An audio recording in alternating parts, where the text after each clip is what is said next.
In the 2022 NFL Draft, the Vikings in the second round were sitting at 34th overall, traded back with division rival Green Bay Packers, and we received the 53rd and 59th overall pick, ultimately gaining an extra second-round pick. We would later make a trade that moved the 53rd pick up to the 42nd overall pick, taking Andrew Booth Jr. So Vikings fans immediately were upset that we allowed the Packers to move up and get Christian Watson, receiver out of North Dakota State. The thought is that we gave the Packers their heir apparent to Devontae Adams, apparently, and he's going to haunt us in our dreams for a decade.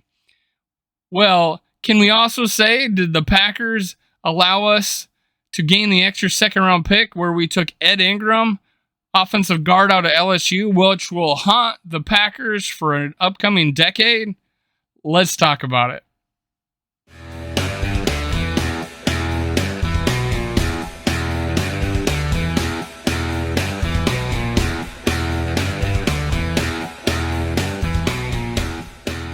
Welcome to Minnesota Sports Talk. I'm your host, David Shelsky. You can follow me on Twitter at ScoWorld and at MN Sports Podcast.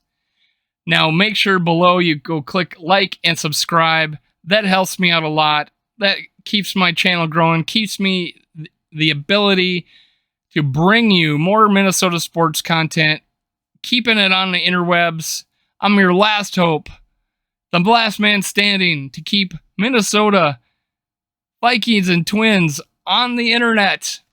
That's not true, but hey, I try anyways. But make sure you go hit like and subscribe. Let's get started. So let's discuss the elephant in the room with Ed Ingram. He missed the 2018 season after starting in 2017 for LSU because of an investigation that ensued based on allegations of sexual assault when he was 16 in high school. The two girls in question were under the age of 14. Ed Ingram was later, charges were dropped, so he didn't face anything. The Kwesi Adolfo-Mensah was asked, did you talk to the two girls in question? Well, they were underage. They probably would not be allowed to because of the age of which it happened. So it was kind of an unfair question for Kwesi. Did you talk to the two girls? He couldn't, and they were underage. He wouldn't even be. It would be sealed. They wouldn't even know their name. So it's a really unfair question. Kwesi responded in his press conference of taking Ed Ingram that they were confident with the person who they drafted, and they didn't want to divulge. They said they asked people around him and who coached him about him and did their due diligence on him. So that being said, Ed Ingram's a Minnesota Viking.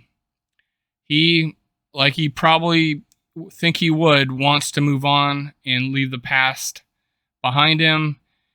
He was quoted as saying that he's walking out living in a dream, being a Minnesota Viking. He was on Twitter saying he bleeds purple and gold. 3 weeks later, he gets drafted by the Vikings, and it gets announced on Twitter. He retweets it saying, I told you I bleed purple and gold. When he's interviewed, he handles himself well. He may be able to successfully put his past in the past, and he'll potentially be have a long career as a Minnesota Viking as long as he plays well. So the Vikings saw something in him. Kwesi Adolfo-Mensah talked about character. He wanted to pick people of character, and he picked in the second round someone with the past. Now, he was ranked in like the hundreds, low hundreds, like borderline 100 players, which would have put him in the, late third, fourth round. That's not where he should have been ranked. I've seen film. I watched people break it down. just seen his raw strength, his awareness. He's a capable second-round pick. Did the Vikings stretch, though, and take him in the second round? Very possible. But that's who they had ranked next. They were happy with this pick. They were excited to get this pick. If you look at the videos behind the scenes, they had him ranked higher. They thought there was a big drop off after him, and there was players that were apparently ranked higher than him that were drafted after him. But the Vikings saw it, and I think that was it was Kevin O'Connell said big drop off after Ed Ingram when they were in the draft room. So let's look at Ed Ingram as a prospect.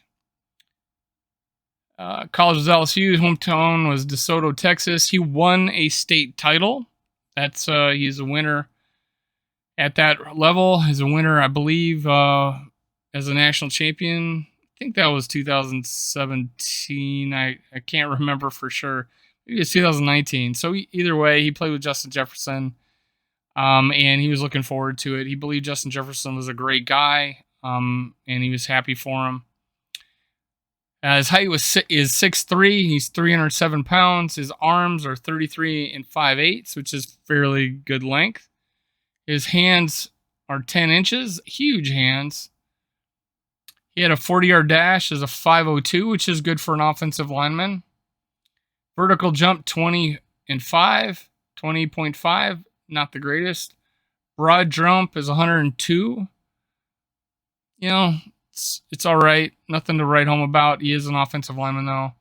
3-cone drill, 7.81. That might be right in line with offensive linemen. 20-yard shuttle, 4.76. So he's not the greatest athlete, but if you listen to Pete Bursich, who did a breakdown on him, he says he had quick feet, and this is him watching video of him. You can see it on the Vikings Network. Pete Bursich, quick feet, great awareness, bends at the knees, and is very strong. I will agree with every single point Pete Bursich makes about him. I seen him just throw big defensive linemen in the SEC off their feet onto the ground. The thing I'm most impressed with is pass blocking. He doesn't have, let's say he doesn't have anybody directly over him. He looks to help out on a defensive end on the left tackle or right tackle, and he looks to help if nobody's there. If he will help out. However, he's looking for the blitzer or someone coming on a stunt, and you'll see him pick up the extra man. The design stunt or someone trying to come up a different alley. He picks him up and he stops him cold. Now, when he pulls as an offensive guard, you will see him just pull and either stop someone cold or drive a defensive end into an outside hole, a huge outside hole for the running back. So those are things I've seen him do, but I'm very impressed. Both was his run blocking, but his biggest asset, I believe, is his situational awareness. I think he knows where he needs to look to see if someone's coming. You won't see our offensive guard, in his case, running back. I think was it Oliudo is DJ Dozier. Is it DJ Dozier? Well, Dozier, former offensive guard of the Vikings, who actually turned around and tackled his own quarterback. You're probably not going to see that with an Ed Ingram. He is very aware of his situation. He won't let someone just sneak by him and go oops and then go help him tackle the quarterback. You probably won't see that. The PFF Pro Football Focus grade on him for pass blocking. This is what they posted when he was drafted. The Minnesota Vikings pick LSU guard Ed Ingram at number 59 overall, 82.6 pass blocking grade in 2021, first among SEC guards. That's in the SEC. Now, they also wrote, in addition to evaluating those pass plays, PFF also graded Ingram on 322 run blocking plays and issued an overall grade of 73. Ingram was chosen as a second-team All-SEC selection last season in 12 starts at left guard. He also has played right guard. Ingram appeared in 45 total games with 23 starts at left guard and 12 at right guard for LSU from 2017 to 21. Ingram appeared in 45 total games with 23 starts at left guard, 12 at right guard, and LSU from 2017 to 21. Why did I read that twice? I have no idea. Sorry about that. Ingram wound up winning an award for the American team's best offensive lineman of the week. This was at the Senior Bowl. Based on his performance and practices, defensive linemen that he practiced against cast the ballots in his favor. So his own peers in the week of the Senior Bowl in practice said he was offensive lineman of the week. This is a true blue prospect. I think he's got every chance to start at right guard in the 2022 season. That's Ed Ingram. Look for this guy to compete. If you dwell on his past, you're probably not going to like him. I'm probably not going to like him. Just for the idea of the possibility of what was said about him is true. It's not pleasant if you go look it up. I'm not gonna post it. I'm not gonna talk about what happened because it never went to trial and is an accusation. You just can't do that. I just think it'd be bad on my part to put something out there that was not proved to be true by a court of law.